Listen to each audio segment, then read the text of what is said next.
a crash on a smart motorway which left 2 men dead would not have happened if there had been a hard shoulder on the road. That was the finding of the inquest into the death of 83-year-old Derek Jacobs. He died when his van was hit by a car on the M1 in Sheffield back in March 2019. He'd stopped in the live inside lane after his tyre blew out. Well, according to campaigners, there have now been 79 deaths linked to smart motorways since they were first introduced. The government actually paused the rollout of all these new routes of so-called smart motorways at the beginning of last year. They said that was pending a safety review. However, around 375 miles of smart motorway are still in daily use. Well, we're joined now by Derek's widow, Sally Jacobs, as well as Rod Dennis from the RAC. Good morning to both of you. Morning. Sally, let's come to you first. I mean, I am so sorry about what happened to Derek. This was back in 2019. I know you've been campaigning, you've put lots of your energy into making sure that hard shoulders are reinstated. You feel really strongly about this. And what you have been saying has been echoed by the coroner now, hasn't it? Saying that if there had have been a hard shoulder, then this wouldn't have happened to your husband. Exactly. Yes, but she won't write a report on it, will she? I'm very angry and disappointed that she didn't use the full weight of being a coroner, and I don't really see that she should oversee any more inquest on smart motorways.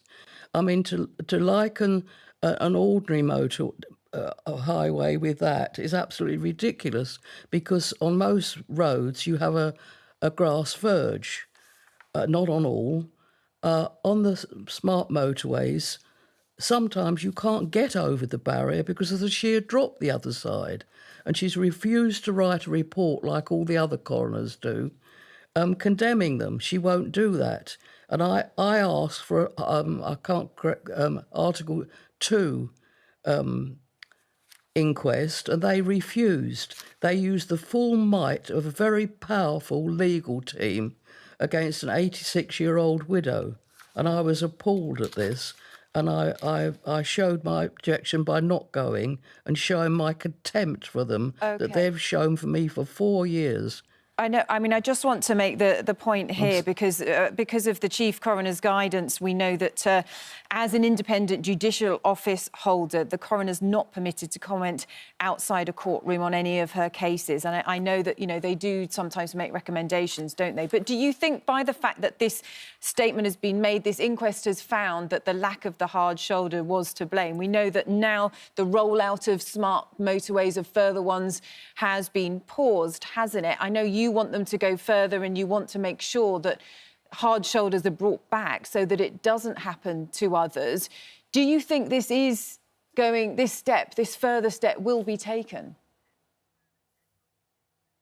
I don't know. I don't believe anything they tell me at the moment. I mean, the safest thing we can have is the hard shoulder. You have it on everything else, in food safety, on railways. You make everything as safe as you can. And the biggest safety measure we've got is the hard shoulder, and they've taken it away. I mean, she wasn't paying attention, all right, but that woman would not have been in that lane had there been a hard shoulder. So my sympathy goes out to her, because she's not only killed my husband, she's killed her own. But as for reinstating the hard shoulders, the political party that says in their manifesto that they will reinstate the hard shoulders right across the country will get thousands and thousands of votes. I have to say, Sally, I just want to go back, if you don't mind, over what actually happened to your husband. And I don't think that any of the concessions, if you can call them that the Department of Transport have made would have made any difference, because basically he had a blowout, didn't he? His tyre blew out, which meant that he came to a full stop. There was no way that he could limp on to a so-called safe space a bit further up the motorway, because the car wouldn't move. He had a complete blowout. He did everything right. He got out of the car straight away. He didn't sit there. He got out of the car, immediately it came to rest, and headed for the barrier, to climb over the barrier where he would be in safety. And it was too late. And that was when the impact took place, literally seconds after he'd broken down. So it doesn't matter how many safe spaces they'd had. It doesn't matter how many cameras may or may not have been working at the time. Your husband had no chance, absolutely no chance. No chance at all. No chance at all. I mean, he pulled as far over to the barrier as he could. There was only a small part of the van on the hard shoulder, and he couldn't get over. But the thing is, there was a terrific delay of 8 minutes. A member of the public phoned straight away. Yep. And then it took 8 minutes delay. They give out figures, it's so many seconds or minutes since we're spotted. And they're lying. It doesn't takes an awful long time. And you've got an HGV thundering down towards you. Yep. They don't have time to stop. Yep. It's absolutely ridiculous. We're going to be reading a statement out shortly from the Department of Transport, which finishes with them saying that they are including now building more emergency areas, pullovers, little lay-bys on smart motorways. They don't get it, do they? They still don't get the fact that if your car conks out, if, for example, you lose all power, your engine fails, which happens a lot with electric cars these days, you ain't going to limp on anywhere. You're going to stop where you've broken down. You can't get to these so-called safe areas. They don't get it, do they, Sally?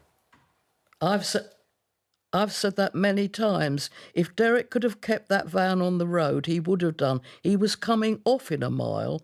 I mean, you just stop with an electoral fault or something like this. And have you seen the size of the lay-bys? I mean, it's ridiculous. When you join a motorway, you get a good run in and a good run off so you can adjust your speed. Yes. How do you get back into traffic? It's absolutely ridiculous. Yeah, it's such a tricky situation for people. Let's go over to Rod Dennis of the RAC now. Morning to you, Rod. Thanks for being with us to talk about this as well. I mean, we know campaigners say there have been at least 79 deaths linked to smart motorways, and a lot of people really worry when they drive down that stretch of road because you feel really vulnerable that if anything happened, then you are massively at risk. What do you think is going to happen with smart motorways? We've got this pause at the moment, but, you know, obviously there are calls to completely overhaul our roads and how this is working to keep people safe.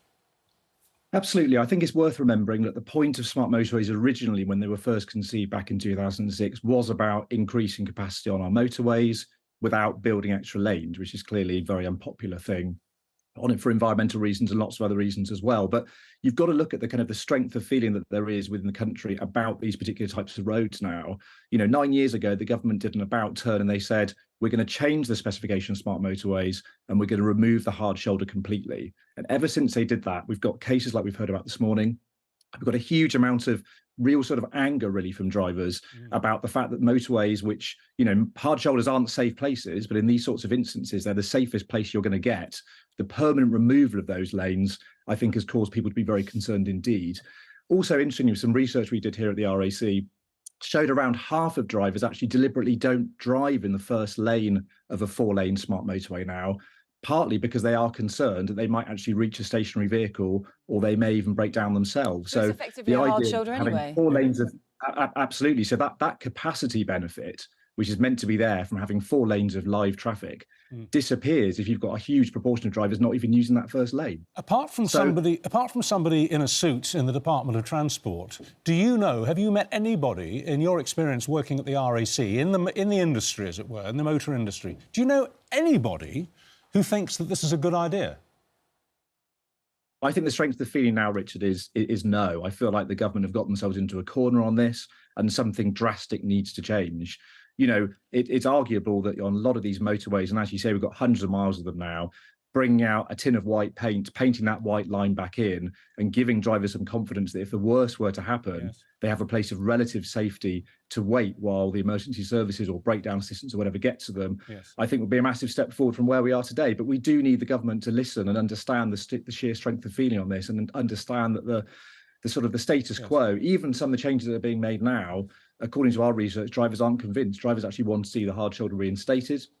There are other options to the government here as well. The first smart motorways, such as those on the M42 in the West Midlands, did have hard shoulders, but they were open and closed at busy times. That meant that when there's less traffic on that motorway, they can actually reinstate that hard shoulder as it's for its normal purpose. Then when it's busy, you can open the hard shoulder up, and that's when you can allow 4 lanes of traffic going. But again, on that stretch, Richard, we've got far more emergency refuge areas. You've got far more signage, so you get to see where the red X's are as a driver and know what you need to do.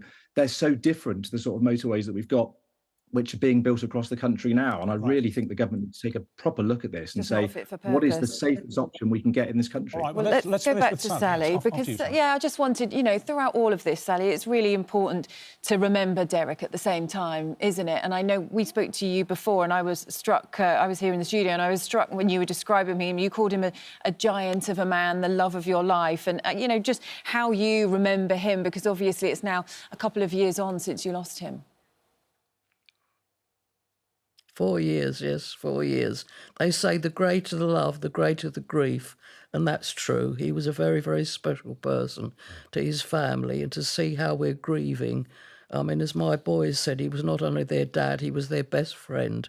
And I can't bring Derek back, but I keep on campaigning because I don't want any other family to suffer in this way. 66 years I love this man. And it's very, very difficult to go on living without him. But please listen to us now and reinstate the hard shoulder. As the gentleman just said, you paint the white line, you put the crosses up, and those cameras can be used for all the other lanes, and which is sorely needed. So please, somebody out there listen before there's any more deaths or a terrible catastrophe. Well, I think your late husband would be extremely proud of you, Sally, for what you've been doing. Just one last very quick question. What form will the campaign take now? Because if nothing else, I know you're angry with the coroner, you've made that very clear, but if nothing else, the coroner has confirmed what you've been saying from the word go, that your husband would be alive today if it hadn't been for the hard shoulder being taken away. So what's the next step in your campaign? What are you doing now? I really don't know. I'll target my MP, I think, right. to say what I said about putting it in their manifesto. But I really don't know. But Claire Mercer, of course, is the main campaigner. She's done a wonderful job all the time. Right. So I think I'm going to have to take a little bit of a back seat now. Do you know what I mean? Yes, well, listen, I'll be there when people need me. Fine. We're glad that you could come in to talk to. We're glad that you could talk to us this morning, Sally, and we're sorry for your loss. I know it's it's a difficult thing to talk about, but well done to you for all the campaigning that you are doing, and let's just hope that it's going to be listened to in the way that you want it to. Thanks very much for that, and thanks also Rod Dennis there from the RAC, and thank you.